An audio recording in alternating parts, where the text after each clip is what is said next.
Imagine being 15 years old and wanting to be a doctor, but in your country, girls are not allowed to attend school. You decide to stand up for what you believe in, as Malala Yousafzai did, but she got shot in the head for simply wanting an education. This is the nightmare she lived as a Taliban member boarded her bus. 3 shots were fired, one entering her left temple at point-blank range. Imagine having a friend at school that's the opposite sex. 15-year-old Anusha Zafar did, but she was not allowed to have a friend that was a boy. Her father, Muhammad, had warned her previously about glancing at boys.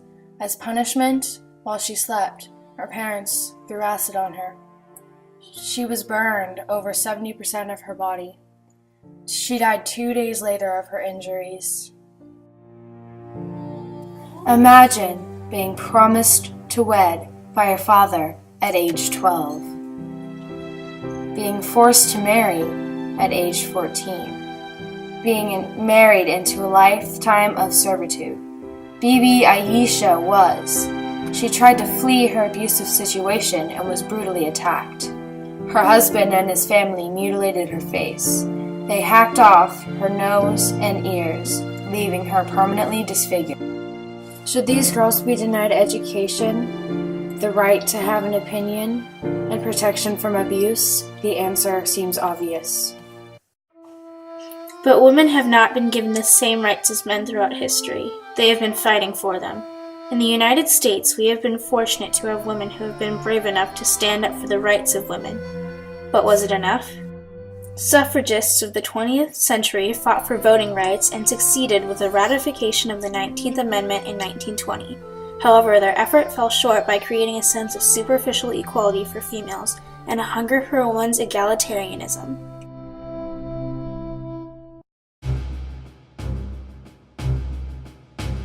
In 1778, Abigail Adams' husband attended the Constitutional Convention where she asked him to not forget the ladies. She was one of a growing number of females who believed that women should be equal in social and political aspects, and not stuck home as the cook, maid, and nanny. 2 idealistic females would become revolutionaries in this undertaking known today as the women's suffrage movement. The women's suffrage movement was a group of females determined to amend the Constitution in order to include rights for women. They organized an important gathering, the Seneca Falls Convention, which was a huge milestone as it was the first equal rights convention ever held. Females at this convention, like Lucretia Mott, an important leader in women's suffrage, discussed how the Constitution was unjust by not including rights for females. They believed it was awful that black slaves were able to vote before they could. After this meeting, Elizabeth Cady Stanton and Lucretia Mott became allies and agreed to work together to bring this crusade to life. During the early to mid-1900s, suffragettes, or a group of girls fighting for suffrage, organized protests that would become one of the main causes of the 19th Amendment passing. This included petitioning, maintaining a constant public presence, holding parades in the streets, and civil disobedience. Because of the labors these esteemed activists made and challenges they faced, voting equality was justified with the ratification of the 19th Amendment in August of 1920. The 19th Amendment states, "The right of citizens of the United States to vote shall not be denied or abridged by any state on account of sex."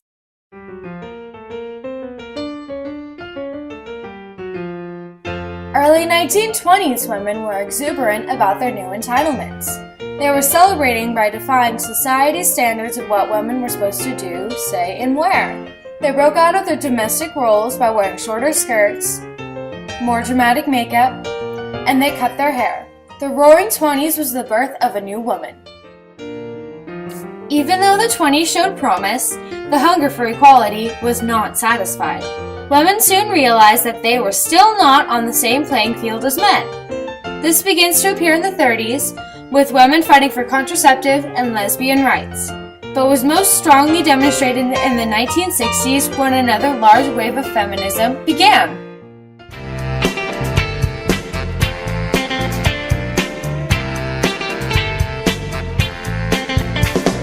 The decade of the 60s was full of great change. People became vocal and strived for equality amongst all genders. Through this, we saw the formation of the Women's Liberation Movement, an organization that aimed to eliminate forms of oppression based on gender in order to gain equal economic and social status. They worked to get the Food and Drug Administration to approve the first oral contraceptives. In 1961, President Kennedy established the Commission on the Status of Women to examine issues such as employment options, Social Security, education, and tax laws. This growing interest in women's rights during this decade by a president seems odd. Weren't women considered equals? In 1963, the federal government amended the Equal Rights Act, which ensured that sex-based wage discrimination between men and women in the same work establishment is prohibited. Although this law was passed, there is still inequality in the workplace today. Men that work in the same office often get paid more than women performing the same job. In 1965, the Equal Employment Opportunity Commissioners, or the EEOC, attempted to enforce the Civil Rights Act, which outlawed major forms of discrimination. However, it appears that they were unsuccessful in enforcing this law because women are still not treated fairly. In June of 1966, at the Third National Conference on the Status of Women in Washington, D.C., Betty Friedan founded the organization of NOW, which is the National Organization for Women. The purpose was to take action to bring women into full participation in the mainstream of American society. Betty Friedan. They continue to fight for women's rights today and have over 500,000 members. The battle continued. In 1972, we had skirmishes for education. Girls were being excluded from certain activities because of their gender.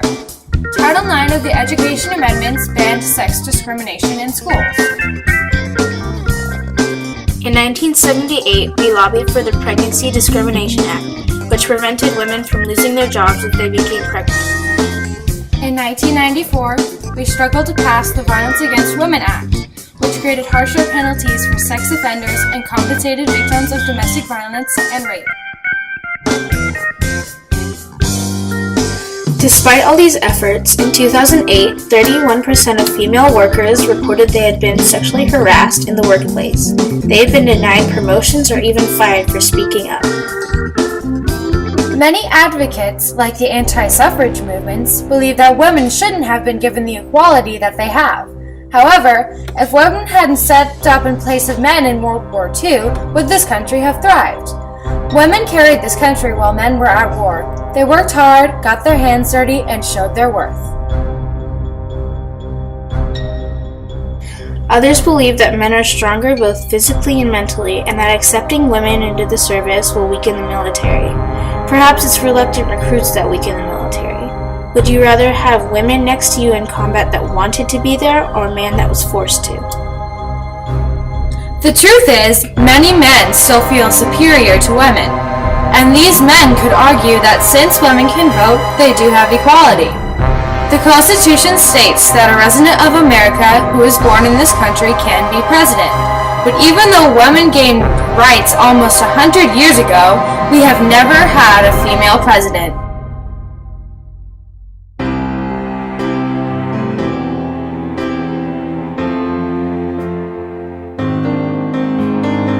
Throughout history, we have witnessed tremendous change. History has shown us that when groups are oppressed, even with the passing of laws and help from supporters, they tend to remain socially and economically repressed and chained to events that occurred in the past. Progress takes time. The suffragists laid a foundation of change. The equal rights and liberation movements began the framing. Soon, we will be able to admire the beautiful house of equality that was built. This is not a battle for women's rights, it is a battle for human rights. We all have a responsibility to pursue this cause, because if everyone is not equal, no one is equal.